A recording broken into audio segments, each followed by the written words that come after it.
thank you guys for tuning in into episode number 2 of The Sideline. And today we have Coach Scholl, as you can see. And how are we doing today? I'm doing good. I like to hear that. And so what things are you planning and what things are you doing with your basketball team lately? One thing about it is, as a new coach here at Frankfurt, we're working on competition and coming off of a scrimmage, I thought our effort was good, and we just built around our practice, and that's how I built my program based off competition and playing hard, and I think that showed out last night. And speaking of you being a new coach here at FHS, how are you feeling about that? Well, I feel good because I was a JV coach last year, so I know a lot of the players, and so it's a pretty good transition. It's just that I'm more of a man-to-man coach. We played a lot of zone last year, so I just feel that setting up our practice with competition, with my defensive principles of man-to-man and trying to get kids. It's not always easy to get players changing, but you know, you have a competition practice. You're trying to motivate kids to play your style. So I think it's been going pretty good. And I know that you've coached at other schools from your coaching background. So how do those other schools differ from FHS? Well, I coached at different levels. You know, I've been a head coach at 2 other schools. Springs Valley and Rising Sun were Class A schools. I've been at Greenwood, which is 4A. I've been at Tipton's 2A, but Ben Davis is a 4A, and they won the state last year. So obviously basketball is basketball, but the level, the type of community you have, the culture you have at school, whether they, some schools are more football, some schools are tougher when it comes to getting in the weight room, some schools, and it just comes to the culture of the kids, and basketball is basketball, but the level of play is still fierce, and the competition is high when you want to play at that high level. Yeah, and I know that your Ben Davis team went undefeated, your JV team, and I just want to know, did any of those JV players play on that state team? Oh, absolutely. Once again, it's the same type of competition. So you have competition there. It's just that they just have more players. So more players, they have more to choose from. But you still develop that same culture. The defensive philosophy is exactly the same. You have competition in practice. Players don't want to lose to each other, so they battle harder. And if not, they'll have to run if they lose. And so the competition spills over into games, and therefore your games are a high level. And you want to battle and not focus on the coaches. Sometimes when coaches bark so much, players stop listening. It's like it's like being at home with your parents all the time on you. You know, you hear it, but you focus on other things. And but players don't like to lose to each other, so they compete. So you set up your practice that way, and it spills over into the games, and you play at that high level.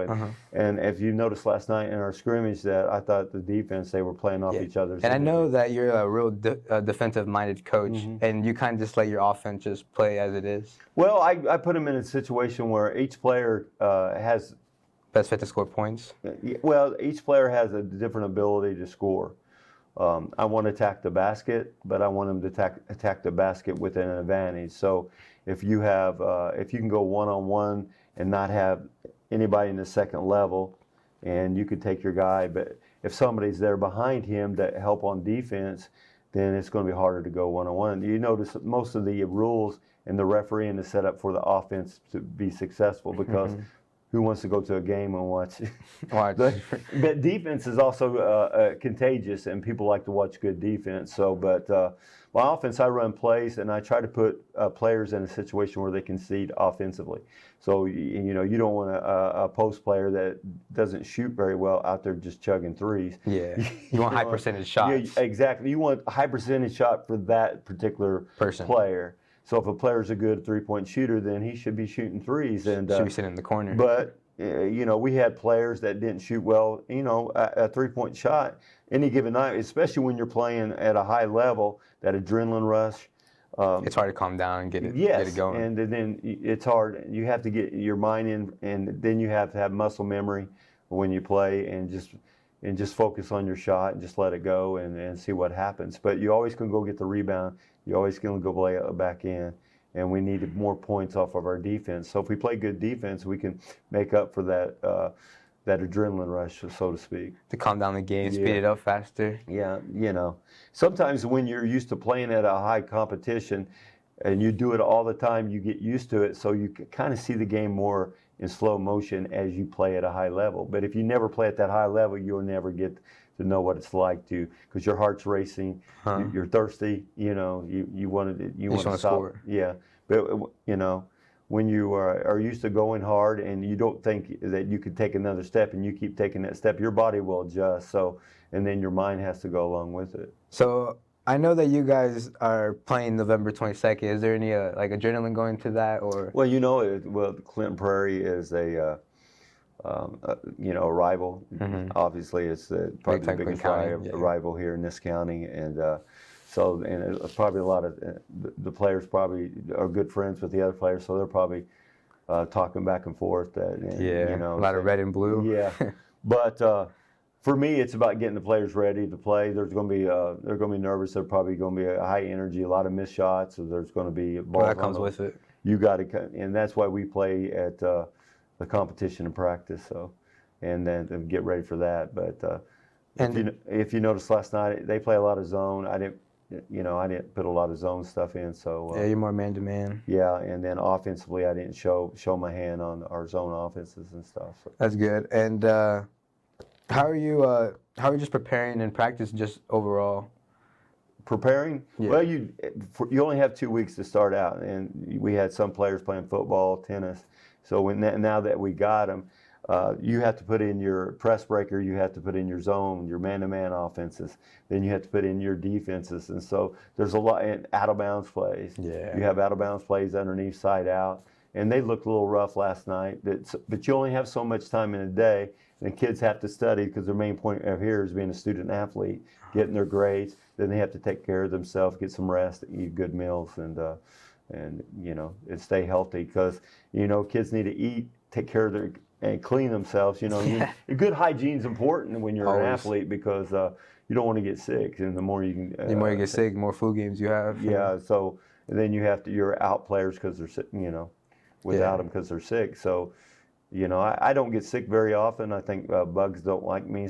But I try to keep my hands washed a lot, and it's important. It's important because you can get especially when you're passing this thing around, you can get real sick. And then in school, you're touching a lot of stuff in school. So yeah, and I know that Blue Chips is coming to town, or not coming to town. It's in F Town, but how are you feeling that you get to coach that game? Well, it's like. I've talked to most people and most coaches. It's high energy. It's great for the community. I watched Blue Chips growing up, and it's just part of all the basketball. I'm a sports person, so I like a lot of sports movies. So then you had a lot of players that I watched growing up was in the movie. So it's important for the community. But I'm mainly focused on our players. And getting our players ready for one game at a time, one possession at a time, playing good defense, having high energy, taking care of each other, being positive to each other, worry about the next play. So that's my main focus. Coach Farley, he's on the Blue Chips, trying to get that, and he's put a lot of work in that with him and his wife and the community and the other people, the school board and the town board. They're putting a lot of effort in that, and that's great to bring people in. And just it's good for this community. Yeah, it's great for the area too. Yeah. Not just our town, but it's great for the area and it's great for people that. Because Case doesn't get the recognition as it should. Yeah. To be honest, because it is in top 25, and it's a college arena. Oh, absolutely! You go to Valpo University. Case Arena is a lot better atmosphere than a lot of colleges that are even Division I, even Southern Indiana. I think Case is rivals, and I call it Little Mackey because it looks like a little, It does look like a little Purdue. Right. So it's a good atmosphere. It's wonderful to play in, but it's still a basketball court, and I look at it that way. After you've been here a year, and then every once in a while you walk in when it's empty, you're kind of in awe of it. But when you're here, I think it's just like with anything. You look around, you get used to it. It's not that you take advantage of it, but our players, our community, I think they realize what they have but they should cherish it every day because it is special. It is. It is very special. And that's all the questions I have for you right now. So I just want to thank you guys for tuning in. And this is the one and only Mr. Scholl. And do you have anything else to say? No, you come out and support the teams, support the girls team, the boys teams, and the cheerleaders are working hard, our athletic department, our school, and just come out and support everybody that's involved with our athletics and swim team. Obviously, our swim team and wrestling team, they're working hard as well. And I just want to thank Mr. Potts. Coach Potts down there working with our kids in the weight room. Oh, and a little promo. We have K9 Corner going to go up. We don't know when, but Potts is going to be the next interview. And I appreciate you guys for having me on, and I appreciate it. And I just want to say good luck. November 22nd in Case Arena, 6 p.m. start time. JV and varsity will follow. And you'll see Schultz there.